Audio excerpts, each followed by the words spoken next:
UP में चर्चित PCS अधिकारी ज्योति मौर्य जैसा एक और केस सामने आया है, जिसमें पति ने आरोप लगाया है कि उसने मेहनत मजदूरी करके अपनी पत्नी को खूब पढ़ाया, आगे बढ़ाया, लेकिन लेखपाल बनते ही पत्नी ने उसे ही छोड़ दिया। ये नई नवेली कहानी झांसी के नीरज विश्वकर्मी की है। नीरज पेशे से कारपेंटर है। उनकी ऋचा सोनी पत्नी लेखपाल बन गई और नीरज का अब ये आरोप है कि पत्नी को लेखपाल बनने की ज्वाइनिंग लेटर मिलते ही वो बदल गई, अचानक घर छोड़कर चली गई और फिर उससे कभी नहीं मिली। यूपी में नए लेखपालों की नियुक्ति हुई है। बुधवार झांसी कलेक्टर नए लेखपाल को ज्वाइनिंग लेटर मिलना था और वह यहाँ पर नीरज भी अपनी पत्नी को ढूंढते हुए पहुंच गया, लेकिन पता चला कि वो अपने पति से छिपते छिपाते वहां से निकल भी गई। नीरज जो कहानी बता रहा है उसमें अभी नया ट्विस्ट भी है।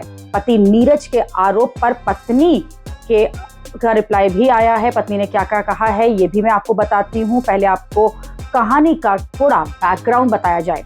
नीरज के मुताबिक ऋचा से उसकी मुलाकात 5 साल पहले हुई थी और दोनों की दोस्ती प्यार में बदल गई। 2 साल पहले दोनों ने एक मंदिर में शादी भी कर ली और साथ साथ रहने लगे।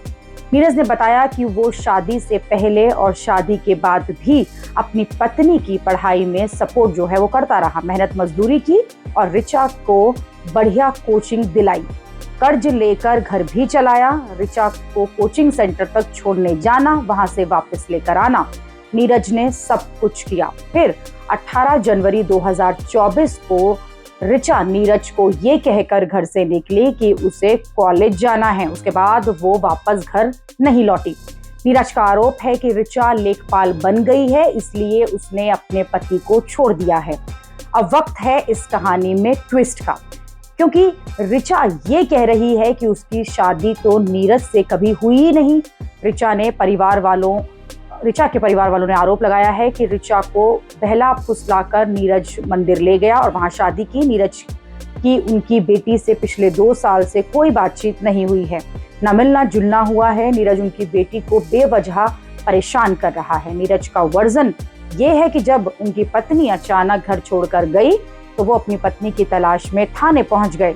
वहां ऋचा अपने परिवार के साथ आई और नीरज के साथ घर जाने से साफ इनकार कर दिया।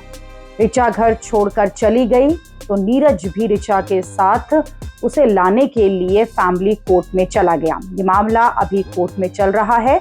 नीरज का कहना है कि लेखपाल बनते ही उसकी पत्नी के तेवर बदल गए।